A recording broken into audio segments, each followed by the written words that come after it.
Après qu'elle se fut assise, je l'ai regardée attraper sa tasse, avalant son café froid d'un trait, et je lui ai demandé « Ça va ?»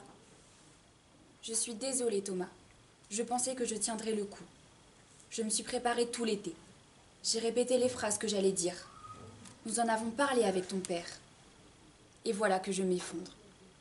C'est presque pire que la première fois, quand je t'ai dit que Charles... Mon Dieu, tu étais un bébé quand nous t'avons dit ça. » Elle a marqué une pause, puis elle s'est ressaisie. « J'ai reçu l'invitation la semaine avant qu'on ne parte en Italie, la veille de l'attentat du RER. J'étais dans tous mes états quand j'ai ouvert l'enveloppe, quand j'ai vu son visage, et le lendemain, quand j'ai compris que tu pouvais mourir, là, dans Paris, juste parce que tu n'avais pas été au bon endroit au bon moment. Alors, nous avons décidé que tu devais savoir.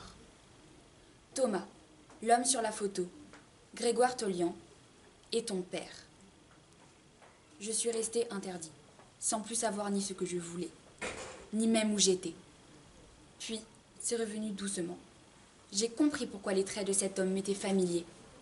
Il me ressemblait. Quand le serveur s'est approché de notre table, j'ai commandé 2 verres de Calva. Je ne savais pas par où commencer, puis je me suis lancée, d'une voix blanche. Je ne te l'ai jamais dit, mais j'avais presque oublié cette histoire. Je me suis surpris à en parler à Laurence, l'autre soir, lors de notre première nuit, comme un secret d'alcôve. Je t'avais pardonné le mensonge horrible que tu m'as débité il y a 10 ans. Je m'étais convaincue que tu ne te rappelais pas avec qui tu avais couché. Et là, tu me sors la photo d'un type avec un nom improbable en me disant que c'est lui. Mais c'est qui, lui? Tu le sors d'où?